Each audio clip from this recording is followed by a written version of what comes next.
Ipuwing kaya. No? So, nagpapasalamat po ako sa Lord dahil po nakikita po natin na may mga pagpapala talagang dumarating. May mga pagsubok po, amen? Pero mararamdaman natin na ang pagpapala po, hindi naman agad isang bagsakan lang yan. Unti-unting ginagawa ng Lord behind the scene. Sabihin nun, hindi mo nakikita pero may ginagawa ang Lord. Amen? Amen. Huwag ka lang tumitig doon sa pagsubok. Tandaan mo, sa kabila ng pagsubok, may ginagawang pagpapala ang Panginoon para sa iyo. May mga inaalis ng Lord kasi merong idadagdag si Lord sa iyo. May mga bagay na iaalis si Lord sa buhay natin kasi meron siyang ibibigay na mas maganda para sa atin. Kaya huwag po tayong magtampo. Ha? Minsan may mga Kristiyano nagtatampo Lord, Pastor Rick, di po ako makasimba. Bakit kasi po, dahil pong problema, dahil pong pagsubok Sabi ko, pag hindi ka pa sumimba, mawawala pa yung pagsubok. Nasaan? Yung pagsubok? Lalong dami. Sisimba na lang ako. At least alam ko, may pagsubok ako, mayroong tutulong sa akin. Amen? So, huwag po tayong panghinaan ng loob. Huwag po tayong panghinaan ng loob. Dahil po, kasama natin ang Diyos. Sabi mo, kasama natin ang Diyos. Hindi ako, mababalisa, hindi ako, ngangamba, kasama natin ang Diyos. Dumaan sa ilog, hindi lulunod. Dumaan sa apoy, hindi malulunod. Dumaan sa apoy, hindi nalulunod, no? Hindi nasusunod. Dahil kasama natin ang Diyos. Hindi ako. Ha? Kasama natin ang Diyos. No, Diyos si Mark ngayon, no? Pala si Mark. Galing pa ng Mandaluyong yan. Ano, bumisita lang dito? Babalik ka din doon? Dito ka na lang ulit. Ano ba yan? Permanent po. Umalis ka na doon? Stay na siya dito. Stay na po Bakit? siya dito. Nakapasok pa lang Ay, di ata narinig yung Pastor Rick yung Ano testimony. yan? Yung testimony nila. Malayo na lakarin. 2 oras. 2 oras na lakaran? Para makapasok? Kasi may langaw pa. Tapos may langaw. Bibili namin yung langaw. Binubuli pas, binubuli. Buli. Totoo kasi yan kasi pag ikaw ay bago sa isang Bago trabaho. talaga yun. Kasi ganito yung tradition yan sa mga ganyang mga fast food. Ang gagawin yan, kung sino yung bago, pagtitripan. Kasi pag may dumating na bago, ikaw naman yung i-trip. Bawi-bawi lang. Bawi-bawi, totoo, maniwala kayo sa akin ganyan sa mga fast food. Marisol, Hindi kinulong. naman sa lahat siguro, hindi ko naman siguro sabihin sa lahat. Pero marami akong kakilala. Kasi na Pastor Jason, nung sila ay nag-apply sa Pure Gold, anong ginawa sa kanila? Pagka-start nila, pinag-talent mo na sila. Halimbawa, tatanong sila ni Minita, okay, anong talent mo? Ang talent ko po kumanta. Ang gagawin kay Pastor, sa kanya, papasayawin. Totoo po yan, maniwala kayo sa akin. Pag sinabi mo na, magaling ako sumayaw, papakantahin ka. Ganon sa kanila. Kaya kapag titripan nila, sa mga susunod, pagka nakita mo na ganon, gagawin mo naman sa kanila. Cycle. Ang nangyayari lang, hatred yung nangyayari ganon. So, kawawa naman yung mga kagaya. Yung mga, pakisama. Sabi kasi nila, pakisama daw yung ganon. Pero, mahirap po yung ganon, mahirap. Tradition No? nila. Pero ngayon po, tayo po ay, alis na tayo dyan. Punta po tayo sa maseryosong bagay. At tayo muli po yung muko, umikit, at panandili ang manalangin. Panginoong Isus, sa mga kapangyarihan sa lahat, naanyayahan po namin ang iyong kapangyarihan at kayong dakilang pagkilos sa aming kalagitnaan. Tunay nga, O Diyos, na Ikaw ang may likha ng langit at lupa. Ikaw ang may lalang ng lahat ng aming nakikita. At sa iyo lamang ang lahat ng ito. At kami ay ibabalik sa iyo sa takdang panahon. Lagat anumang lahat ng mga nangyayari sa mundong ito ay nasa iyong mga kamay. At sa iyong kapangyarihan, ikaw ay babalik at kami kukunin mo. Lord, dinadalangin po namin ang pag-aaral namin ng salita. Pag-aaralan po namin bakit ang bayan ng Israel ay iyong bayan. At ito'y iniibig mong bayan, minamahal mong bayan. At kailangan namin maunawaan dahil ang labanan, Panginoon, ay nangyayari na. Noon pa man, hanggang ngayon. Lord, salamat, dalangin po namin. Bigyan niyo kami ng malawak na pakunawa Bigyan nyo kami ng malawak na pag-iisip. Ano ang aming marinig, aming maunawaan, at ano ang aming maunawaan ay aming sampalatayan. Lord, maraming salamat. Itago mo ko sa iyong likuran. Ikaw lamang ang salita, ang mapapurihin, mas mamuwalhati. Ikaw lang ang madakila. In Jesus' name. Pagsabi na, Amen. Ang ating title ngayon sa umagang ito, Israel, ang bayan ng Diyos. Isulat nyo dyan, Israel, ang bayan ng Diyos. At ang ating main verse is Genesis 17, verse 7 to 8. Ang istorya na ito ay tungkol kay Abraham. Si Abraham po ay galing sa isang lugar na kung saan tinawag siya ng Panginoon upang papuntahin sa lupang pangako ng Panginoon. At ano yung lupang pangako ng Panginoon? Yung Kanaan. Sabi niyo, Kanaan. Pinaalis ng Lord, sabi ng Lord, sumunod ka sa akin, umalis ka sa lugar na yan, sa tahanan mo, maglakbay ka, lumakad ka, kasama ng iyong asawa, ang aking pangako ay gagawin ko sa iyo, at bibigyan ko kayo ng lugar na kung saan ang iyong mga salinlahi, ang iyong mga magiging mga anak, ayon ang kanilang magiging bayan. Kaya sabi dito, basahin natin Genesis 17, verse 7 to 8.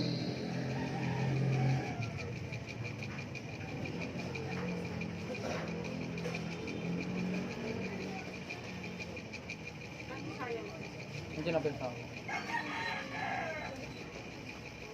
Sabi dito, tutuparin ko ang aking pangako sa iyo. Ang kausap dito ng Lord si Abraham.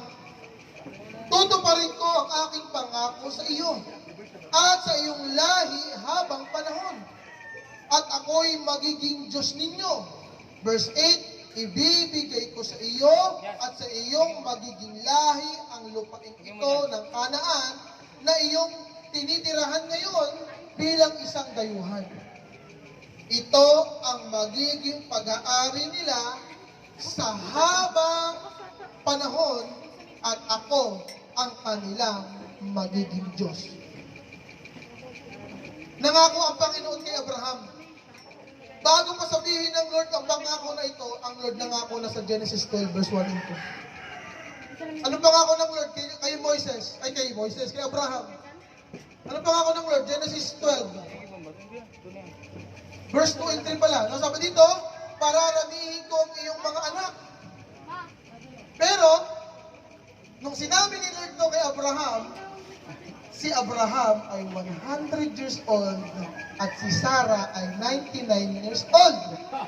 At sila ay nagkaanak, si Abraham 101 na at si Sarah ay 100. At sabi ng Lord sa kanila, pararamihin ko ang iyong mga anak at apo. Pabigyan pa ng apo. Okay, bigyan si nanay, nanay pinang-anak pa. Bigyan si nanay pinang-anak pa. Ito pa rin yung yung gusto ni nanay, tatay Narciso, na magkaanak pa sila nanay Yusufina. Gusto mo magkaanak. Ganun yung Meraldo. No? Kasi nanay Dora, habol pa ng isa. Dalawa. Dalawa. No? Si Tatay Eduardo naman, kaya pa eh. Kaya pa, lima. Kaya pa lima. 5. Ang lapit eh, binibigay ng Lord kay Abraham ng mga pangako na ito Hindi pa nga. nang sila ay 100 years old na. Pero po, pinakita ng Panginoon sa pangakong ito na totoo ang Diyos. Amen. Amen?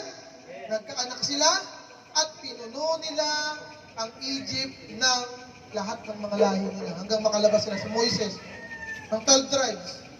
Tama ba? Amen. Basahin natin ito yung pangako ng Lord.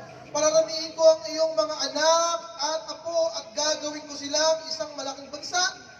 Pagpapalain kita at gagawin kong dakila ang iyong pangalan at ikaw ay magiging pagpapala sa marami. Ito na, basahin natin yung verse 3 kasi ito yung nangyayari ngayon.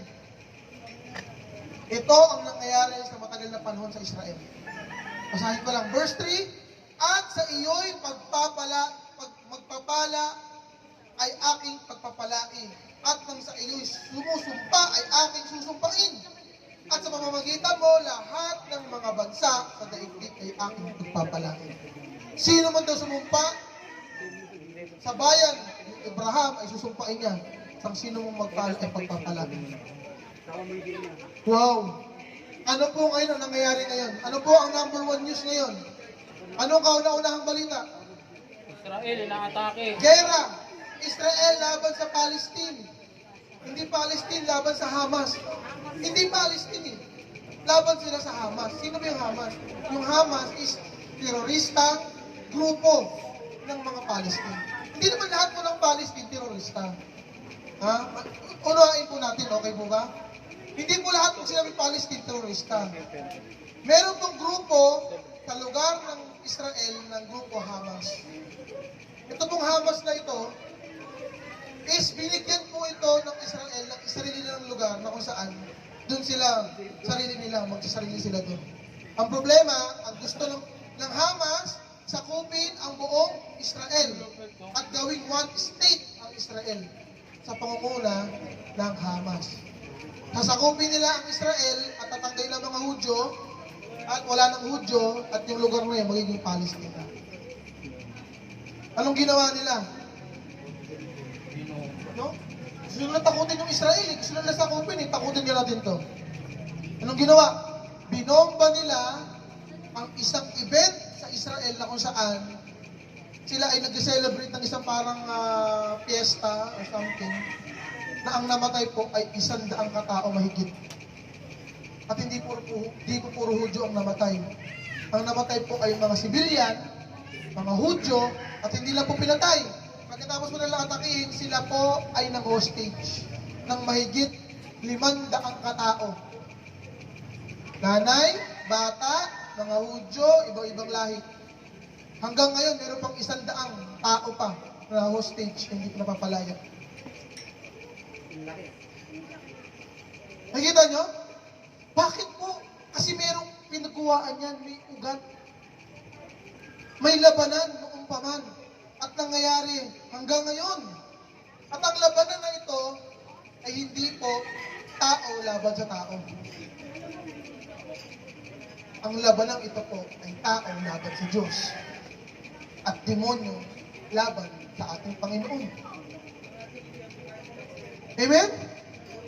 At kung titignan natin yung konteksto nung sinabi ng verse is ang bayang ito ay magiging bayan ko. Sabihin nun, yung bayang Israel, bayan ng Diyos yan. Pero, ang problema ng lahat ng mga bansa, ng 1980s, nagkaroon po ng malawakang digmaan. Israel, laban sa Syria, nagkaroon po ng 6 days war. 6 days po, 6 days na digmaan. Laban Israel, laban sa Syria, Saudi Arabia, Iran, Jordan, Egypt. Ang dami nilang kalaban. Pero nagtataka sila. Bakit ang bansang Israel ay hindi matalo? Alam niyo po kung gano'n po kalaki ang bansang Israel? Kasi laki lang po siya ng Region 3 ng Pilipinas. Region 3 lang ng Pilipinas. Ilan po yung region natin? Ilang region tayo? 15 plus. Diba, meron po tayong NCR, meron tayong Caraga, ARMM, meron pa. ARMM, may car pa tayo, may Honda, Mitsubishi, ay, diba na? Diba? Region 1, 2, 3, 4, hanggang 30. Pinakabisado ko dati yun, hindi ko nakabisado eh. No? Isipin niyo po, gano'n lang kalaki yung gano'n lang po kalaki yung Israel, kasi laki lang po siya ng Region 3. Maliit lang po siya ang kalaban ng mga bansa, pagkalaki-laking mga bansa, sama-sama pa. Pero ang hindi nila alam, ang bayan ng Israel ay nasa proteksyon ng ating Panginoon. Bakit nila gusto sakupin ang bayan ng Israel? Kasi, ang mga bansang ito po ay Muslim country. Mga Muslim po itong mga country. Hindi tayo galit sa mga Muslim. Pero po ito po ay labanan po ng labanan po ito ng Diyos. gustong patunayan ng mga Muslim country na ang Diyos na totoo, alis isisirain nila yung Diyos ng Israel. Ang problema, sa matagal pong panahon, binigera, binobomba yung Israel ng lahat ng itong mga bansang nabanggit ko kanina. Pero po, alam niyo po, ang Israel, meron po silang tinatawag na dome. Na kung saan lahat ng mga rocket na pupunta sa Israel, hindi makakalapit sa Israel. Sumasasalangit pa lang, sumagsasabugan na. Isipin mo, napakaliit na bansa, pero napakalakas. Bakit? Kasi kasama nila ang Diyos. At ang pabor ng Diyos nasa kanila. Amen? Labanan po ito. Laban po ito ng tao. Gustong labanan ng tao ang Diyos. Hindi po ito laban sa tao. Israel laban sa Palestine. Hindi po. Ang gustong gawin ng mga Palestine, sirain ang Israel. Kasi napakaliit naman na bansa na makukuha pa nila. Ang Israel po ay disyertong bayan. Disyerto po ito. Pag nila gusto masakupin, disyerto na nga. Ano pupunta nila doon? Disyerto. Ano gagawin nila doon? Pero nagugulat sila, ang bayan ng Israel, disyerto, pero may tubig. Kayang gawin ng Israel na yung tubig alat, gagawin nilang tubig, pwede na inumin. Yung disyerto, kayang gawin ng Israel na yung disyerto, gagawin nila magtatanim sila ng halaman. Ang mga malalaking mga scientist sa buong mundo, si Albert Einstein, isa pong Israel po yan. Isa po yung Hudyo. Yung naglagay po ng Facebook. Sino si Facebook? Sino gumawa ng Facebook? Si Zuckerberg. Zuckerberg. Zuckerberg. Gumawa ng Facebook. Di ba? Hudyo rin po yan. Hindi, apelyido na. Maraming mga tao, na matalinong mga tao, galing po sa Israel. At alam niyo po, ang Israel po ay naitala po sa Biblia ng 2,700 times nabanggit ang pangalang Israel.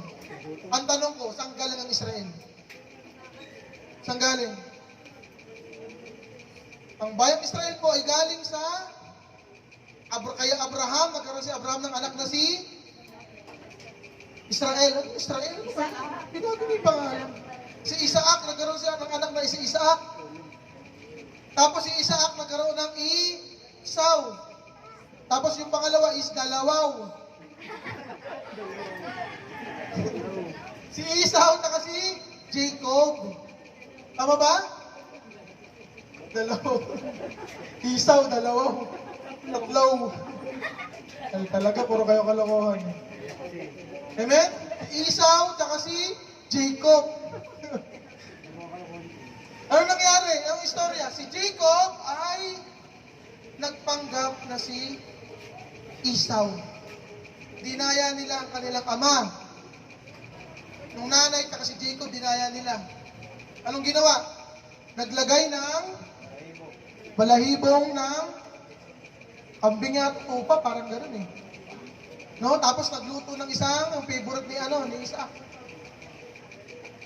Tama ba? Favorite, pinakain eh. Anong ginawa? Kung sino kasi ang ibibigay yung blessing, kung kanino ibibigay yung blessing, papaspasan niya eh. Ang ginawa ng nanay tsaka ni Jacob. Si Jacob, dinaya ka nila si ang blessing na punta kay Jacob. Nagalit si Esau. Umalis si Jacob. Si Jacob, pag alis niya, nagkaroon siya ng mga anak. Ito yung 12 tribes. Asher, Reuben, si Dan, si Zebulun, Ephraim. No, yung 12 tribes yan. Si Dan, si Asher, si Sion, si Hannah, Si Caleb. si Caleb. Hindi kasama yun, okay? Yung 12 tribes. At ang ginawa, si Jacob ay bumalik. Si Jacob ay pinalayas dun sa kanyang asawa, sa kanyang pinalayas sila ni nung kanyang bayanan. Wala silang magawa kundi bumalik kay Esau. At ang ginawa ni Jacob para siya ay mapatawag. Kasi galit na galit si Esau pag nakita siya, papatayin siya eh. Anong ginawa ni Jacob? Nakipagbuno sa anghel. Nasabi naman ng ibang mga scholars, nakipagbuno si Jacob kay Lord, kay Jesus. Ang nangyari, siya ay tinapik sa tagyang yata yun eh. Sabi, naging pilantod siya. Diba? Sabi ng Lord sa kanya, dahil sa iyong laban, sa iyong panalangin. Kasi sabi ng Lord, sabi ni Jacob, pag hindi mo binibigay yung prayer ko, hindi kita bibitawan. Yung sumisikat na yung araw, hindi ka paalala. Ang ginawa ng Lord, dahil ikaw ay matapat sa iyong panalangin, tinanggal niyo yung pangalan niya na Jacob at ginawang Israel. Diyan po ang galing ang pangalan Israel. Amen? Sabihin nyo, now I know. Sabihin mo, now I know. Okay? Diyan po ba galing ang pangalang Israel? At kay Israel, kay Jacob, kay Esau, nagkakayo sila at doon po lumawak ang bayan po, ang lahi ni Abraham. Hanggang napunta sila sa Egypt. Sino nasa Egypt? Si Joseph. Yung anak na si Joseph. Ano nangyari kay Joseph? Tinapon, di ba? Sa Egypt. Tapos nagkaroon ng tagutom. Tapos kinuha sila ni Joseph. At doon na nagkaroon ng maraming salinlahi. Kaya nga pag alis ni Moises, papunta doon sa Kanaan, ang kasama na ni Moises is milyon na ng mga Israelites ang kasama niya. Dahil ang tagal nila doon sa Egypt, almost silang nag 400 years yata sila sa Egypt. O 40 years din yata. Estimated. Yung milyon-milyon na yung lahi nila. At pumunta sila sa may Kanaan.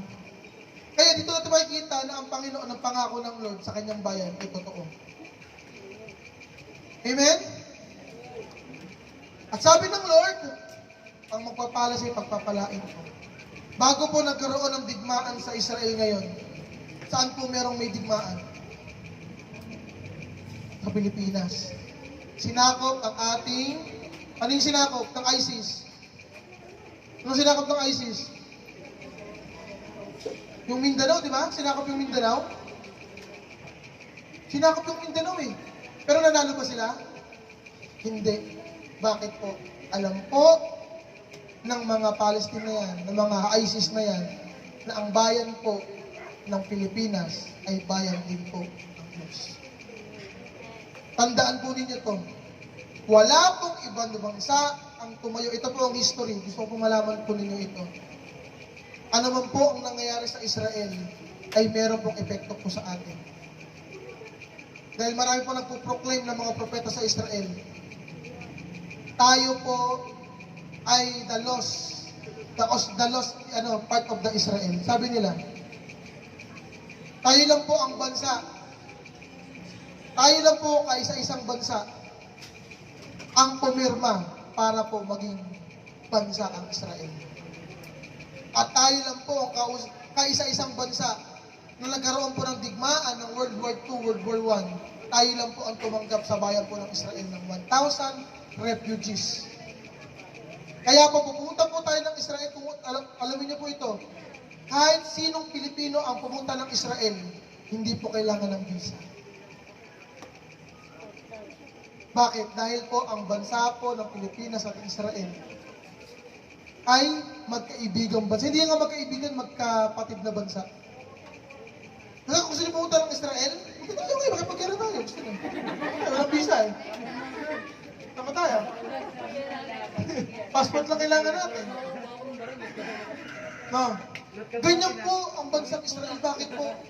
Tandaan po natin to. Sabi ng Biblia, ang sino mong tumanggap sa Panginoong Hesus bilang Diyos, hari at tagapagligtas ng kanyang buhay, siya ay ituturing na anak ng Diyos. At sabi ng Panginoon, tayo po ay hindi na taga-mundong ito. We are the citizens of heaven. At tayo po ay kapatid na natin by spirit ng mga Israelites. Kaya tayo pa Israelites na din by spirit. Kaya tayo po sa panahon po na ito, kailangan natin nagpipray po. Ang digmaan po dito, hindi po ito laban sa tao. Ganun, pinapatay yung mga tao, hindi po. Ang gustong talunin po ng Israel, yung Diyos. Gustong gawin ng mga Palestine, yung pangako ng Lord, na sabi niya, poprotektahan niya ang bayan ng Israel, gustong gawin ng mga Palestine, sirain yung pangako ng Lord na yun. Gusto yun lang, lahat ng bansa nagkasama-sama para lang talunin yung Israel. Bakit? Kasi meron silang gustong patunayan. Ayaw nilang, gusto nilang higitan yung Diyos. Ano nangyari sa Babylonia? The Tower of Babylon. Anong nangyari? Gumawa ang lahat ng mga bansa ng isang tower. The Tower of Babylon. Anong ginawa? Gumawa silang mataas na mataas sa tower kasi gusto daw nila pakita na kaya nilang abutin ang Diyos. Anong ginawa ng Lord? Pinag-iba-iba yung salita ng mga tao. At sila itong nag-uusap, nagpatayan sila. Bakit? Di sila magkaintindihan eh. At sa panahon po na yan, nangyayari po sa panahon din natin ngayon. Marami pong bansa magkasama-sama po para lang po sabihin na wala pong Diyos. At kaya nilang talon ng Diyos. Pero ipapahiya sila ng Panginoon sa huling araw. Sinasabi ko po ito, hindi ko po sinasabi ito para po tayo ay malungkot. Sinasabi ko po ito dahil totoo po ang nasasaad sa Biblia. Maglalaban-laban ang mga bansa at mga bansa laban sa bayan ng Diyos. Ayan po ang mga sinyalis na babalik ang Panginoon. Amen? Babalik po ang Panginoon. Paparanas siya, magkakaroon ng digmaan, magkakagulo talaga. Wala makain. Anong ginawa ng Israel din sa Hamas? No food, no water, no electricity, no gas. Isipin nyo, walang pagkain, wala lahat. Bawal pumasok ang UN dun sa loob para magpadala ng pagkain. Bakit? Ang gagawin ng UN, magpapadala ng pagkain dun sa mga rebelde. Hindi busog na naman, hindi laban na naman. Hindi, talaga, hinarangan talaga ng Israel. Walang papasok dito. Pupulbusin namin lahat yan. Bakit? Masyado nang marahas yung ginawa ng Hamas. Isipin niyo po, binibidyohan po nila yung mga ina-hostage sila, tapos pinapatay po nila through video. Sinesend po sa Israel. Yung mga ginagahasa. Pero pang isang babae doon na Israel siya, Hudyo, pinatay. Pagkatapos gasain, pinatay nila. Tapos, iniikot doon sa lugar ng Hamas. Makatao po ba yan? Dapat lang po ba yung galit ng Israel? Sabihin natin yung marami talaga nakapatid, pero kasi yung tama na talaga. At hindi nila pwedeng kantain ng bayan ng Diyos. Dahil bayan po ito. Isipin niyo po yung mga kalahi nila, pinapatay lang. Amen? Iba pong magalit ng Diyos. Iba pong magalit ng Diyos. Amen? Iba magalit ng Panginoon. Kaya dito po, makikita natin na ang Panginoon po, tupat po sa kanyang mga pangako. At kung paano po nagtatapat ang Panginoon sa mga pangako niya sa mga Israel, sa bayan ng Israel, ganoon din po ang Panginoon sa buhay natin. Marami pong atake sa buhay natin. May mga problema, may mga pagsubok, may mga suliranin. Pero po, kasama po natin ang Diyos at ang Diyos hindi po tayo hayaan ng Lord na matalo. Amen? Nasa huling panahon na po tayo, ito po yung panahon para po hindi po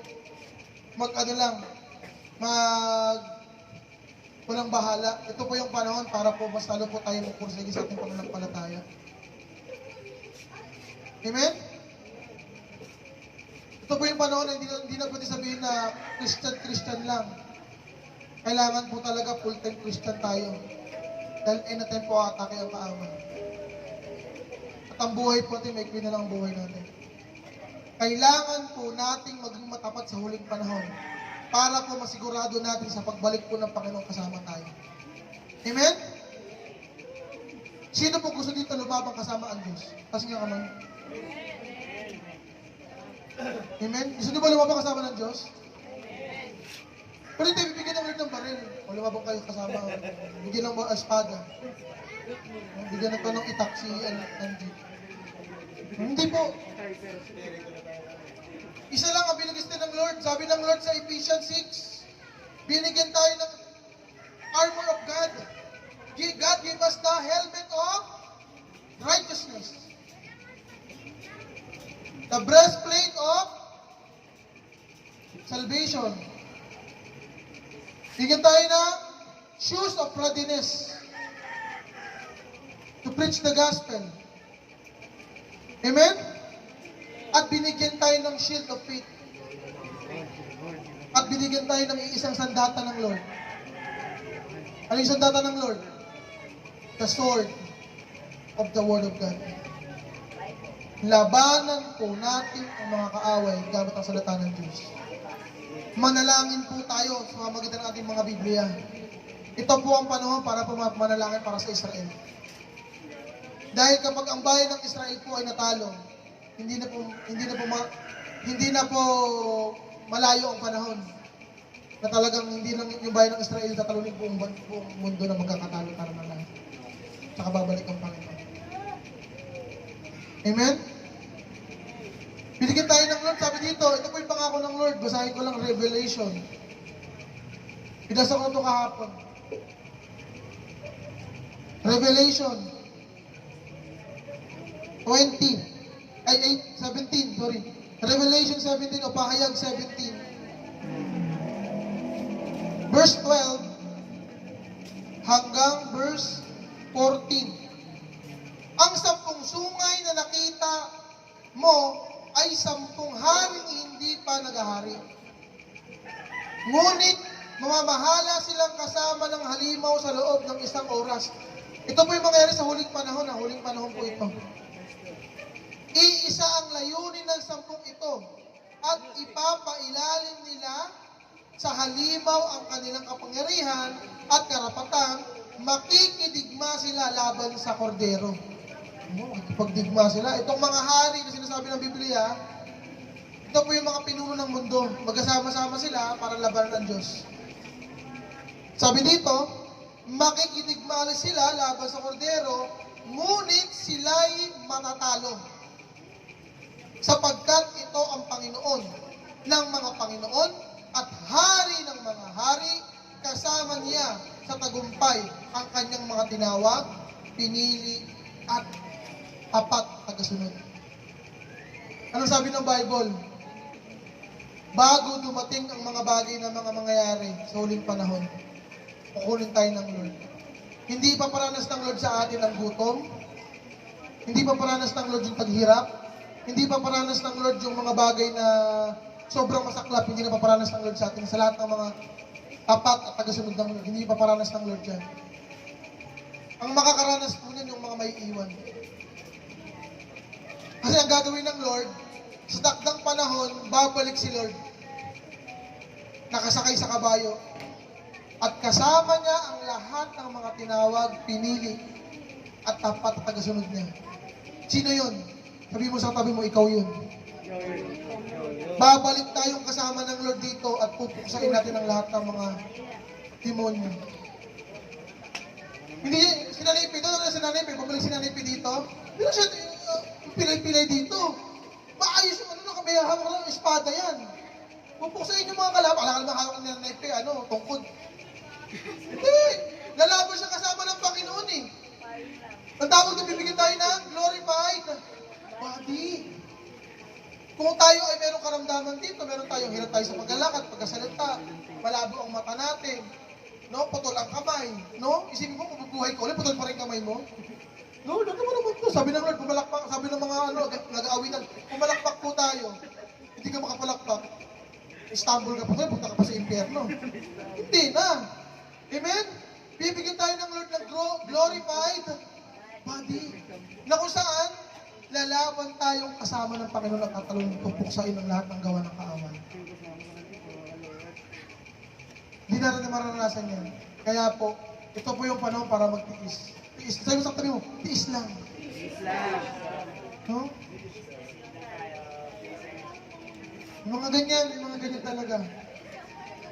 Alam niyo po, testimony ko lang po sa inyo, kahapon po, nabayaran na po namin ni Pastor Romar. Meron akong motor, di ba? Nabayaran na namin ni Pastor Romar yung motor ng 2 buwan. So, matapos yun, next month. Pero ang ginawa ng Lord, tinapos ko lang ngayong buwan. Fully paid na siya ngayon.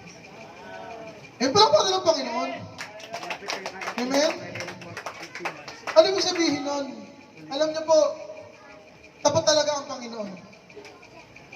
Doon mo makikita na yung wala ka, pero meron ang Diyos. Doon mo makikita na walang laman yung bulsa mo, pero may laman yung bulsa ng Lord. Doon mo makikita na, alam niyo po, nagkaroon na po kami ng motor ni Pastora Marby. Kumuha na po, bago po yung motor na yun, kumuha na po kami ng motor dati. Ang tatak po niya is SYM na 180. Yung ano niya, malakas yung hatak talaga. Oo, alam niyo, binili po namin ni Pastora Marby yun.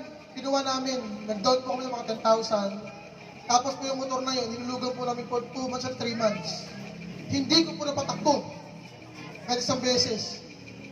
Kumuha kami ng motor ni Pastora Marby, ano yun, pandemic.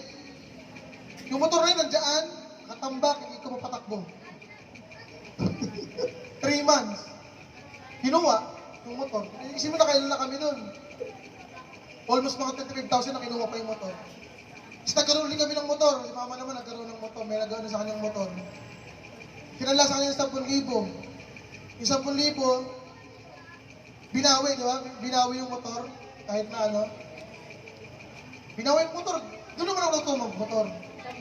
Isang buwan, di ba?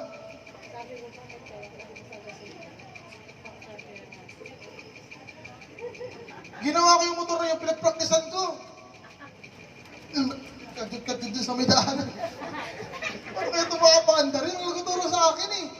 Kung nagtuturo sa akin yung mga ano, o ganito yun ha, okay, haka mo to, pigain mo yan, okay. Pagkakawa ko, piga ko, bulipad. Nauna na yung motor sa harapan ko eh. Kung nagtuturo sa akin, pero alam niyo po natuto po ako ng motor doon. At blessing din talaga ng Lord. No? Bago kunin yung motor na yon, natuto na ako magmotor. At nagkaroon kami ng motor ni Pastora Marby, marunong na ako magmotor, kaya nabangga kami ni Pastora Marby. Wala pang isang buwan yung motor ko, nabangga kami ni Pastora Marby ng jeep. Di kami nagsasabi, sa bawat isa, nabangga po kami ng jeep. Si Pastora Marby hindi makalakad for 3 months. 3 months, hindi siya makalakad. Nabangga kami ng jeep. Nasalubong ba? Ba?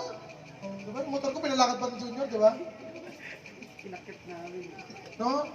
Alam niyo po, blessing din talaga ng Lord. Alam niyo po, dahil doon, sobrang ingat ka na magmotor. Basta. 10 lang ang takbo natin, 10 lang. 20. Kaya po, taste lang po tayo, may blessing po ang Lord. May inaalis ang Lord, pero mayroong idadagdag sa Lord sa atin. Matuto po tayong unawaan natin tayo po ay bayan ng Diyos.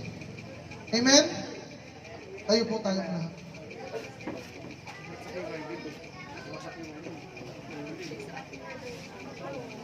Hallelujah. Ganun pa yun.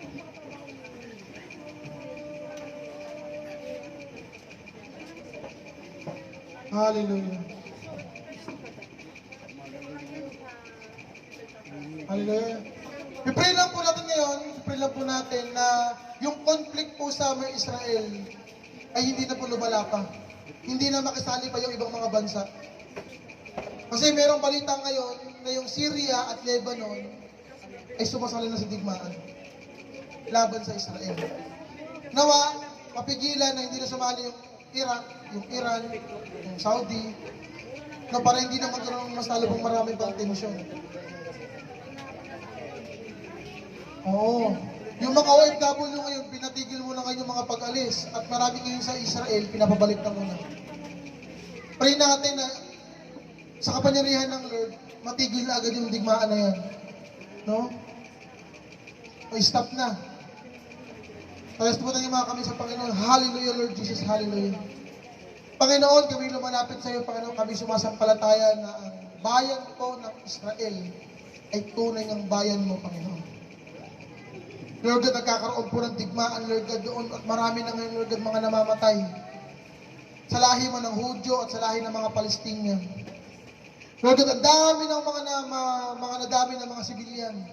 At meron na rin po mga Pilipino ang mga namatay, Panginoon, nadamay para sa digmaan. Lord God, nagkakagulo ngayon doon. Marami, Panginoon, mga tao, Panginoon, na nagugutom, ilang araw na hindi nakakakain. walang access sa tubig, walang access sa inumin, mga gas o kuryente man, Panginoon.